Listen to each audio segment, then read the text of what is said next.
Ciara, it has been too long. Welcome to Queens Behind the Scenes, where we empower women to lead, transform, and shine.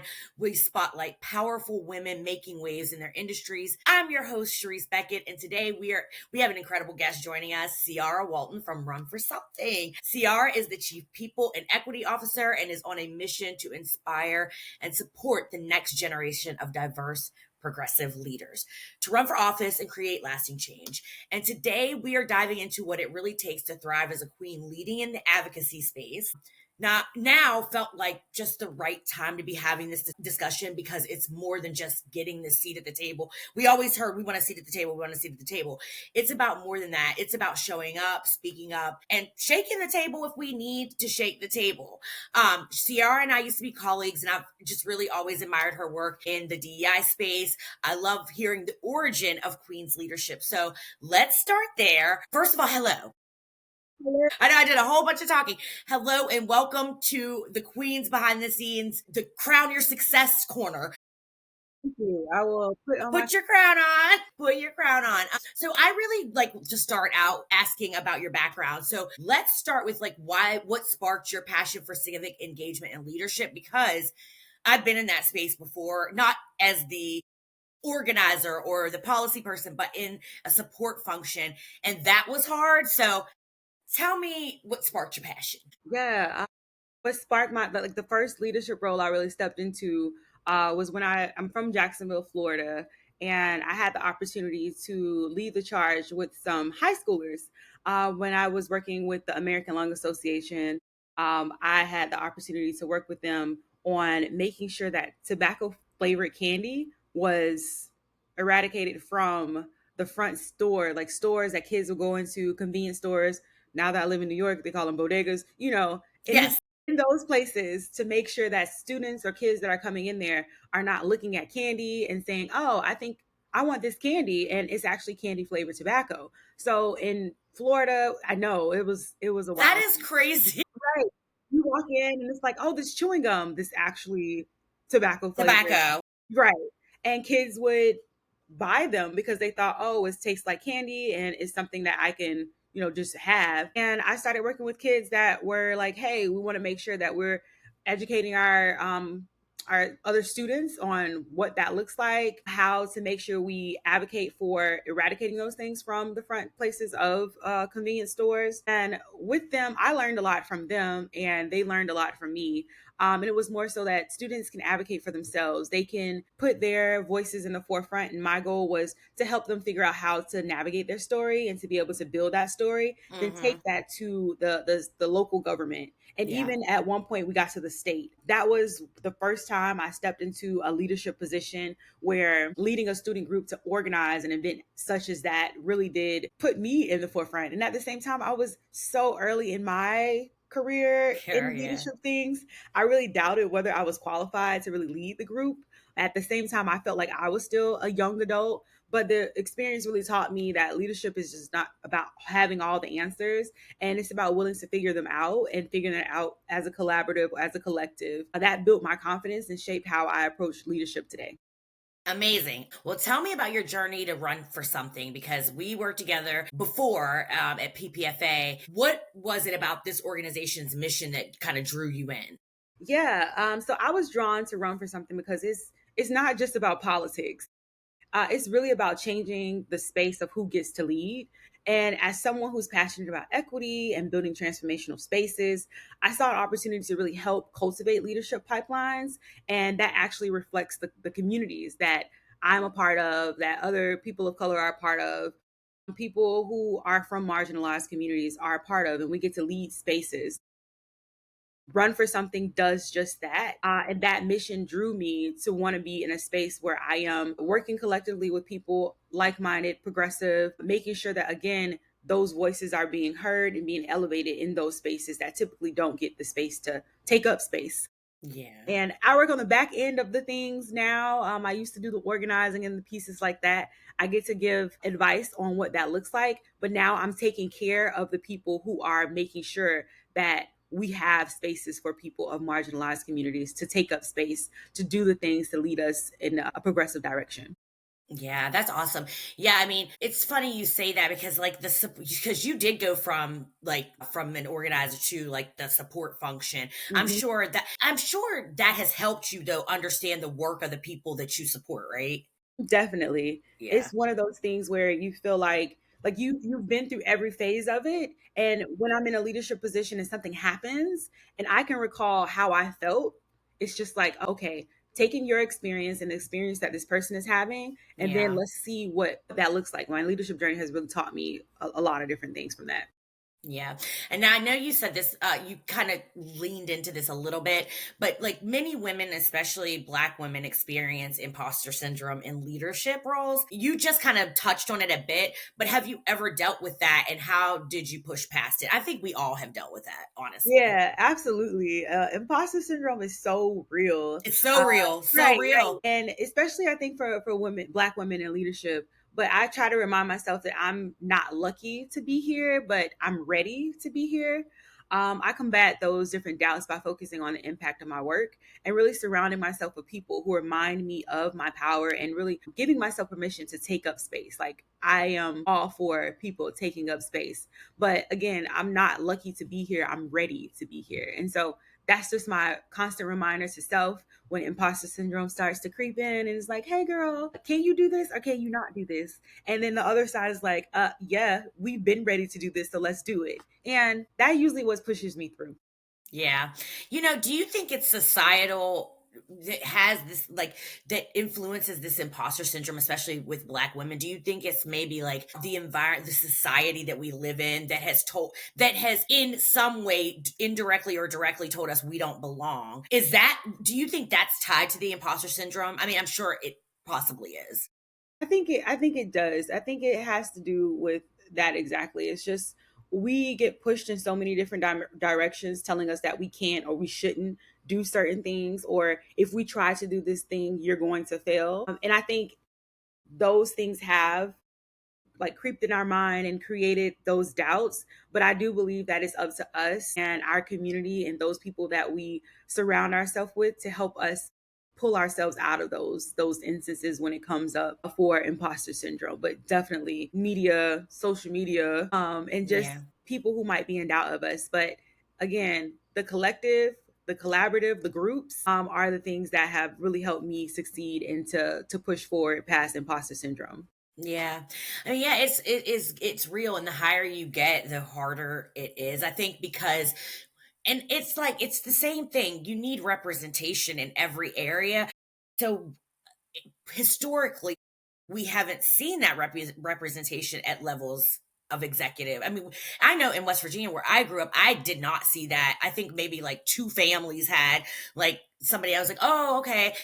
They're like doing something." But honestly, as a like you said, as a collective, I think, like you said, a society has created that, but like fear and doubt are dream killers. And I think that's what we've come to realize is that fear and doubt are dream killers. And faith and fear, I think India said it on my last podcast. She said faith and fear cannot live in the same house. Like they just can't, you know what I mean? So I think a lot of it is based rooted in the fact that maybe we didn't see that. I mean, I think it comes along with all the other things, like when you talk about credit and you talk about finances, when you don't grow, when you don't have that, and then when you do get that, that sometimes makes you feel like an imposter. Like, should I even be like, do I?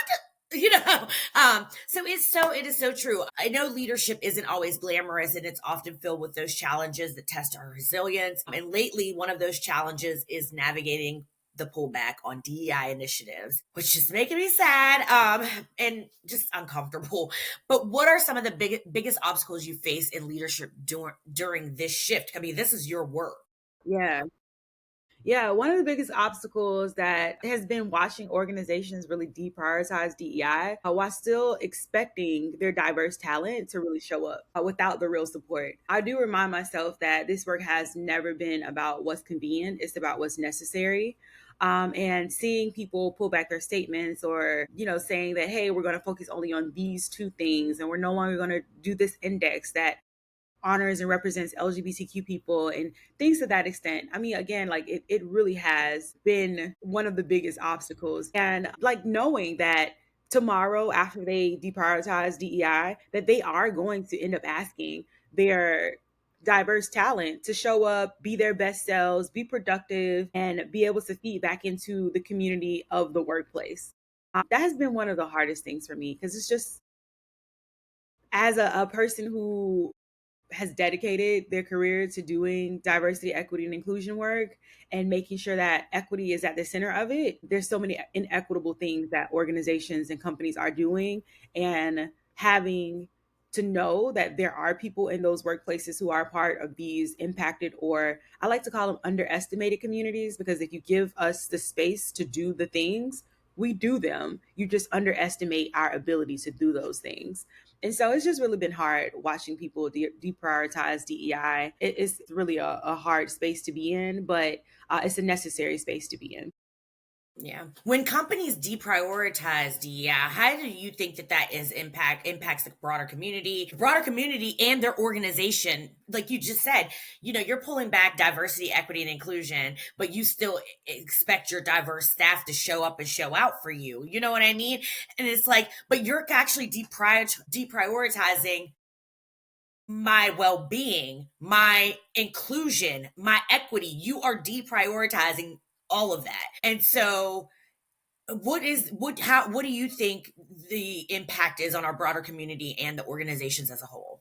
Yeah, when companies start to deprioritize DEI, it to me it sends a message that says equity is optional. And like I said before, when equity to me is the center of all of the work, and that really affects everyone, not just those who are leading the work. And what keeps me going is knowing that every day, every step forward, no matter how small, creates momentum for future change. That keeps me in the forefront of understanding what my North Star is, and to continue to move those things forward. But it does affect everyone. It affects everyone. We have so many intersections to our identities, but it does impact everyone. And equity is not optional. It is a needed and necessary thing. Yeah, yeah. How do you handle those moments when you feel disheartened or frustrated? I mean, I'm sure this has been and disheartening experience with where we are in our environment and the slow pace of the change. So, how do you handle those shifts, the slow pace of the change or the pullback? How are you taking, for number one, how are you taking care of yourself? And then number two, how are you working with others? Yeah, taking care of myself, that was something that when I started in the leadership roles, I had to really think about, because it's not just like, oh, I'm going to go take a bubble bath and, I'm going to soak in my greatness. Like I had Soak in to, my greatness. I love it. I I'm not really going to soak in my greatness. I had to learn. I had to learn. I actually, being from the South, like some people don't believe in therapy in the South. That was something that I had to learn. And when I started actually going to therapy because of the leadership roles and things that I was taking on, it was the conversation of, self care is not just that, it's actually setting up boundaries. It's like knowing when to step back and when to ask for help and when to pour into myself so I can continue pouring into others. And that was something that took me a while to understand and to learn, and then to actually practice what self care looked like. So that was one of my biggest obstacles for myself, to be able to provide a boundary for my well-being. So that was the one big thing there. When moments come up, I just remind myself that pushback is a sign that you're challenging something that needs to change. And I handle it by staying grounded in my values and choosing my battles strategically. I used to be a hill to quote unquote die on like type of person. Like that is my hill to die on. I'm going to advocate for this. I'm going to fight for this thing. And being an organizer, you have to be strategic. So I've learned to be able to organize people. I know that sounds so odd, but organizing who I need to talk to first to make sure this person is on the side of what I'm trying to advocate for, and then to be able to bring in a group of people. I call it like a snowflake. It starts with this one group and then it starts to go out to other people. And at the end of the day, I'm like, I now have strategically set up a way that I know I'm going to receive pushback for something that needs to change. But Yeah. how can you convince other people to be on the same side or to be able to lean into what you're trying to achieve or advocating for? And I stay grounded in my values. So I still am doing it transparently with integrity and being compassionate towards others. But I also think about what does it look like for me to challenge this pushback and um you know when I'm feeling disheartened, it's like, no, there is a reason you're doing this. Keep moving forward. And in the words of Dory from Finding Nemo, just keep swimming, because that is what I would do. I would just keep swimming, and it gets done. So I guess is Dory your mantra or a piece of advice when it helps you to have? So I was going to ask you what mantra or piece of advice help you navigate the moments, and I heard Dory. Dory is always in my brain.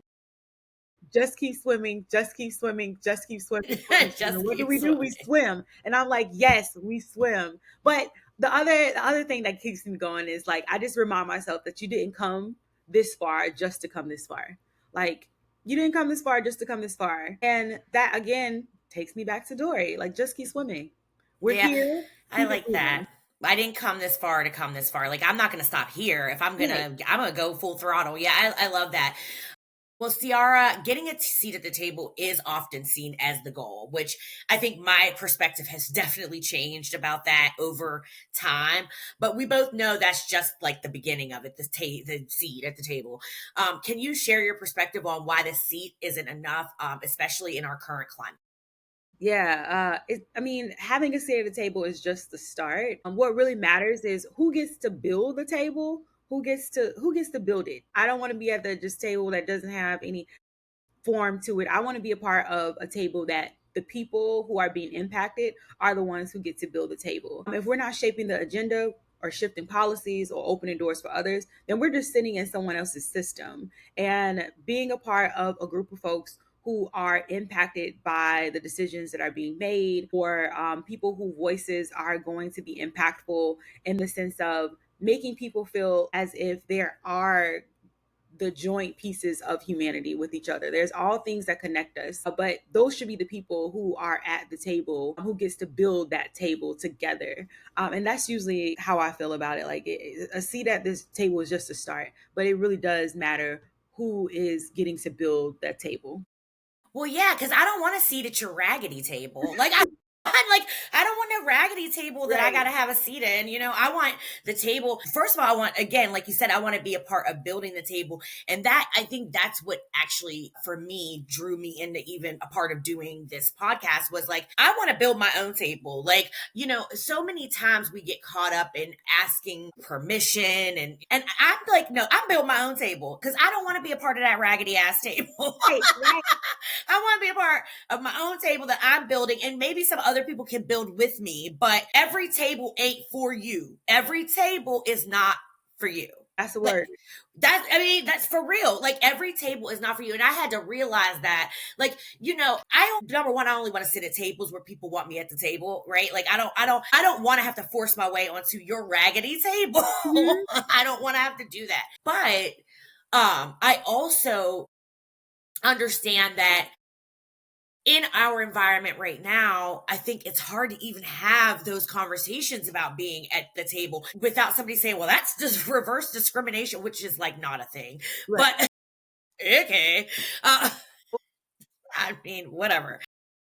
Anyway, so I do have this, a lot of Black women, including myself, I will say it.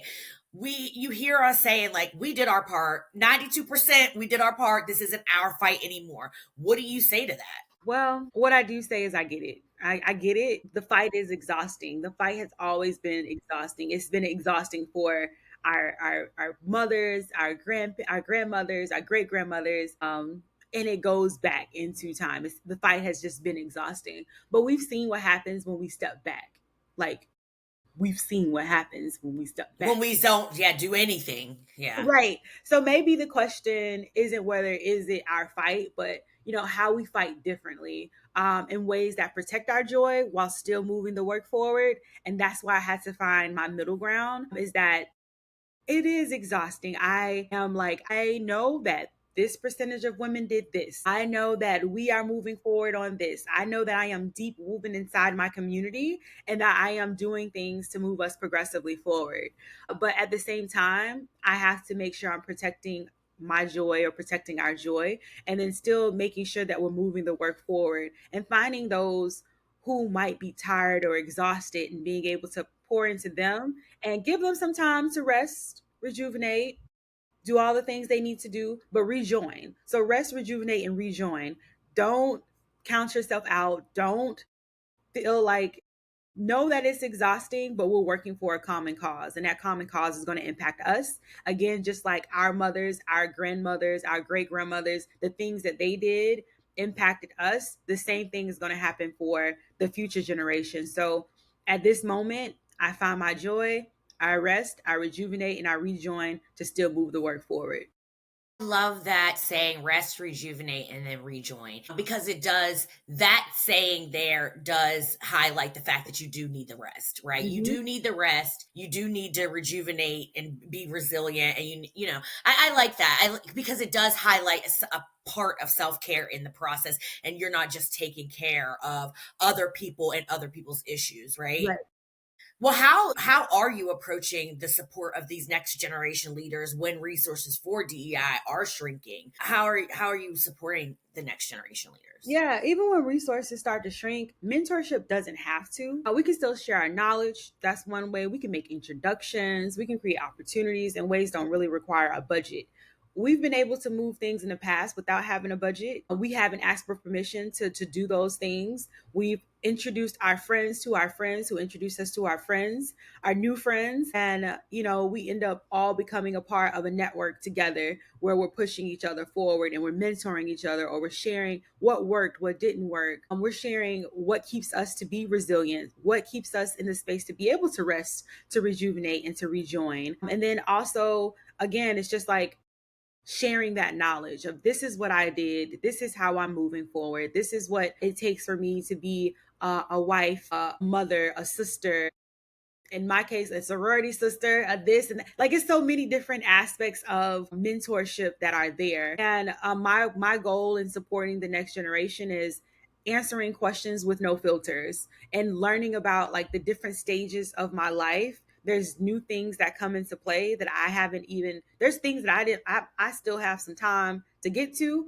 but I am running into mentors who are sharing their knowledge with me, who are sharing their life experience as women who are aging, women who are in workplaces that are corporate or nonprofit or public or private or things to that extent. And I'm able to form my own opinion based off of those things. And the fact that we're giving space to be able to do that, regardless of how much money that is required or resources that are shrinking, it's just a reminder that we've been doing this. So let's Yeah. continue to do it. And even though those resources may shrink, it hasn't impacted us in the past. Let's continue to move forward and do the things that have worked for us and continue to pour into others, because that is, I am my ancestors' greatest dreams and possibilities. Like, I Yeah. know that the next generation, even if I don't have kids now, but if I were to have kids, if I don't have kids, I know I've touched so many spirits of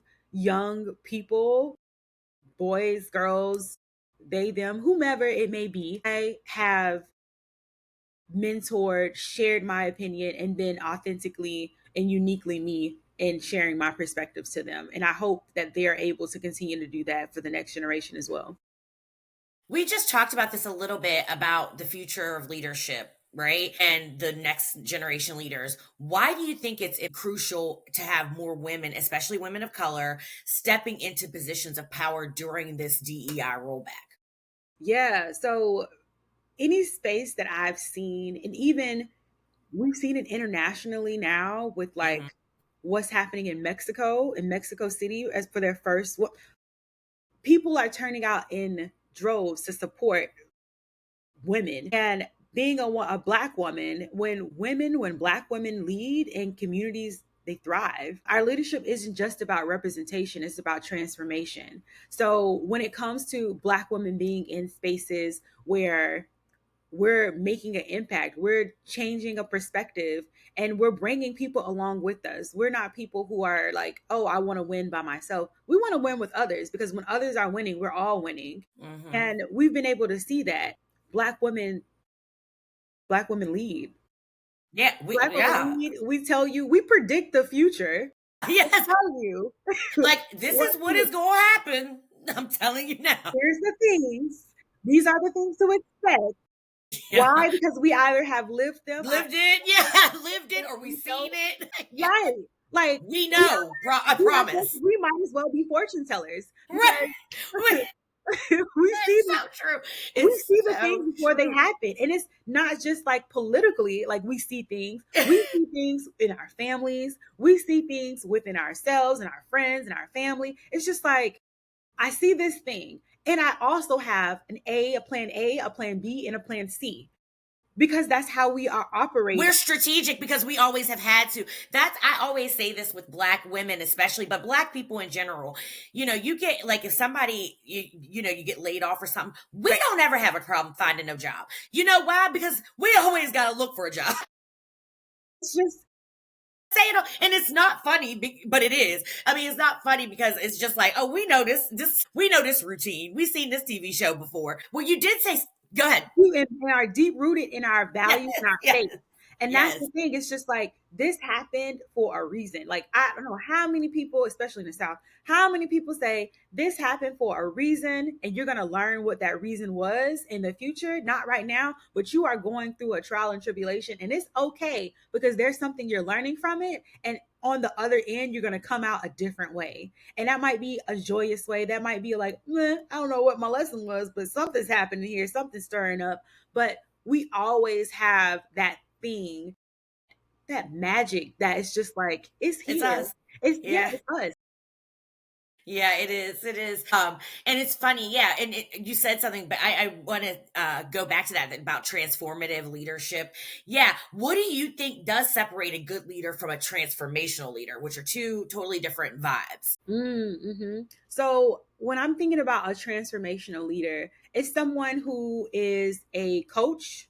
They know how to listen to the person. They're able to take in what the person is saying, not always give them the answers, but actually coach them through their thinking and their understanding of what the situation or the role or whatever it might be, walking them through that. Also, a person who's a mentor, a person who can say, these are the things that I've done, these are the things that I had to take a step back on. This is how I move forward in making sure that the people around me and myself are again, I like the word progressively forward, because that is a trajectory to make sure that you get to your goal, and making sure that you bring people with you. Also, I would think of a person who has emotional intelligence. And I know that word is being thrown around a lot of, oh, you need to have emotional intelligence and you need to be able to connect with A, B, and all the alphabets. That's great. But you need to have emotional intelligence where you're able to be self aware of how you are coming into a space, how you are culturally competent in connecting with people of diverse backgrounds and identities. And sometimes people don't have those things. And also, a leader is not always the person who has to be at the forefront. You can be the person who takes the back scenes and let your team flourish, because as a leader, you want the people who are on your team, the people who are around you, to be able to thrive as well. There is enough for all of us. I say that all the time.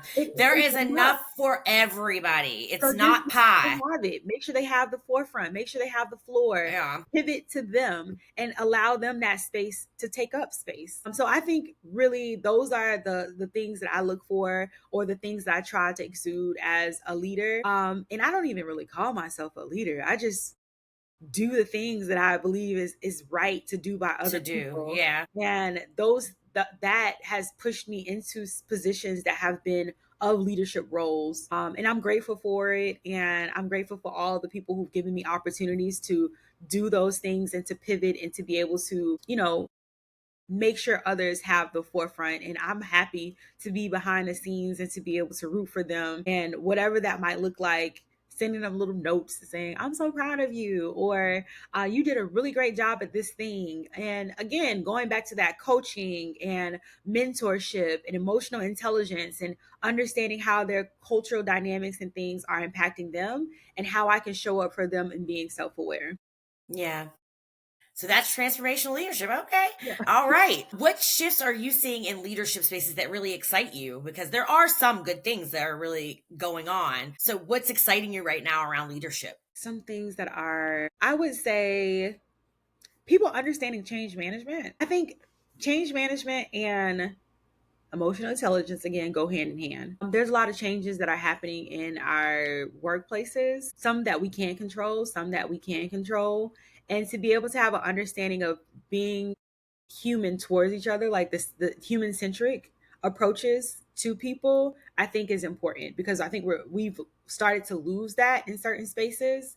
But being human centric and being able to say, I understand how this change is going to impact the people around me and those who I don't know, their families. This is what it looks like to be able to lean into being a human centric space. Other things I've seen, and going back to human centric, I love the change in pay transparency. I know that sounds so weird. No, but it is so true. I love that change too. I think it was a necessary shift. It what has been like Yeah. pay transparency is one of those things that when I was in Florida, I was like, oh, you don't talk about it. It's one of those things that, what happens in your house stays in your house kind of thing.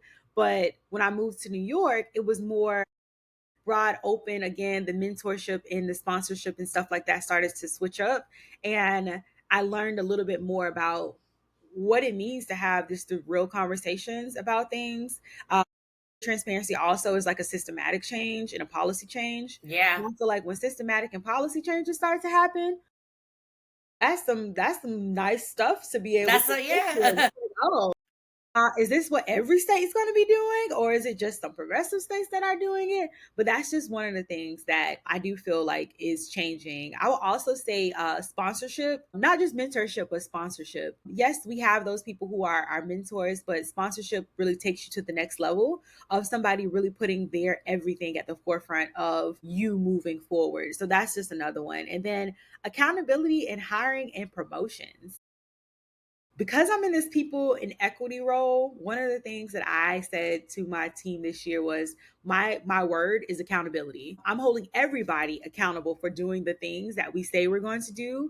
If we're going to hire people, we're going to hire people and make sure it's equitable, that we have criteria that we're looking at, that everyone is being fair and treated fairly. And thank goodness at Run for Something, I don't have to worry about those things. I didn't have to fix anything when it came to hiring because they Yeah. had already thought about those things and was really people centric at the forefront. But I do think the accountability in hiring and promotions is another thing that I see is changing.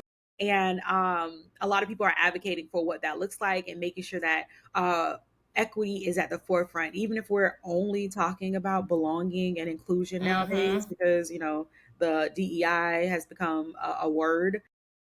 It's become weaponized is what it's It become. has, and it's going to change. I do know that. I do feel like DEI is not going to be the title that is used. A lot of people are shifting to belonging and inclusion, or well, not really equity, but more so belonging. I see that People are taking that E out and that I don't understand. Anyway, yeah.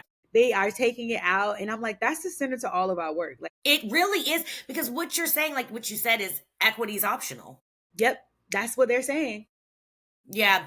That, yeah, belonging is where they're sitting. And I believe that all of the folks who are DEI folks who are centered in the mind frame of what DEI actually means versus what they are saying that it means, and those people who understand the history of how DEI became what it is, there's a way.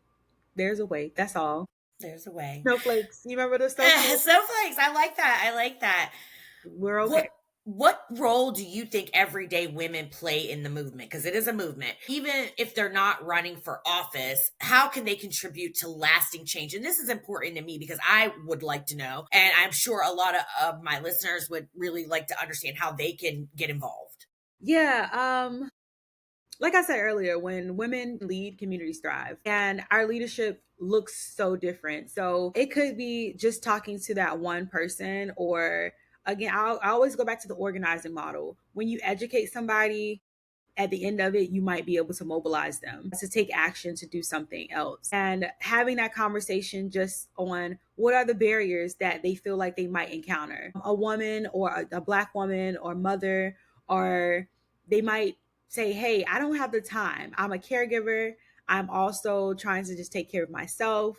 I'm also like doing a billion other things that just I just don't have the space and the capacity to do those things. One of the things I do love about working for Run for Something is that we bring in people of the community to talk to other people within the community. So there may be a representative, a US representative, or a local representative who identifies with the community as a Black woman or whatever those identities, marginalized communities might be, and have those conversations about this is what it looks like for me to be running for office, or I've ran for office at this age. I'm also a this, that, and the other, and this is how I do it. And everybody's situation is not the same, but what we do, again, women thrive. We thrive as a community, and we work and we learn and we teach one another.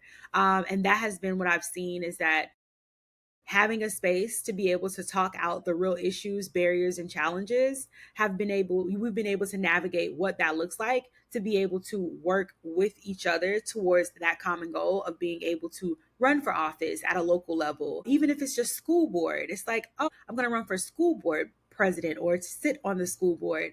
What does that look like? What does that look like for me to be able to have the space, time, and energy to do so? And I believe that us being able to have that space to talk to each other really helps us navigate what that looks like and support each other on our journeys.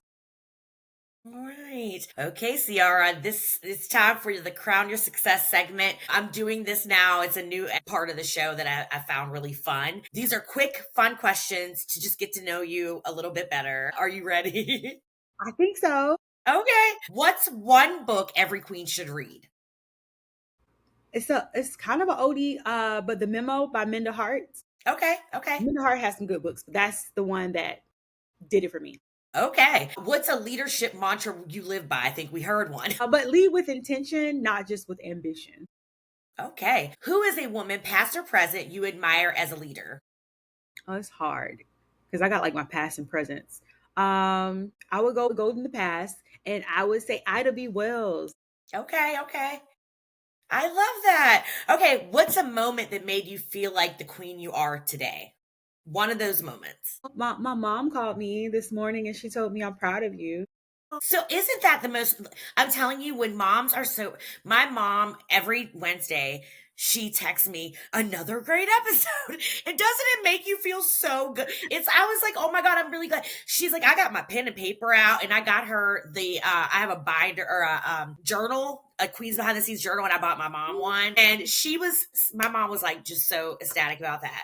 So it does feel good. I'm sure that It made you feel like does. a queen today. And I have a making my little tea, and she's like, I'm so proud of you. You're just doing so great, and you're just taking your day. And I'm like, yes, I am. I love it. So I love this for that's you. my biggest fan and my biggest everything. Same for me. My mom's my biggest fan. I Yep. love my mama. I love that for you. What's the best piece of career advice you've ever received? Don't wait for permission to lead. Have that audacity, right? If you don't have some audacity, we have got to start having audacity. Mm-hmm. That I learned that in conjunction with the worst thing they can do is say no. That's what my mom always told me. Oh my Mind gosh. you. Oh my gosh, that's so funny. No, literally, my mom would be like, all they can do is say no. I mean, that, and when you think about it, it's like, okay. And that literally helped me take rejection a little better because I'm like, okay, all they can do is say no. Oh, they said no. They said no. But I also believe what Kris Jenner said. She was like, if somebody says no, you're asking the wrong person.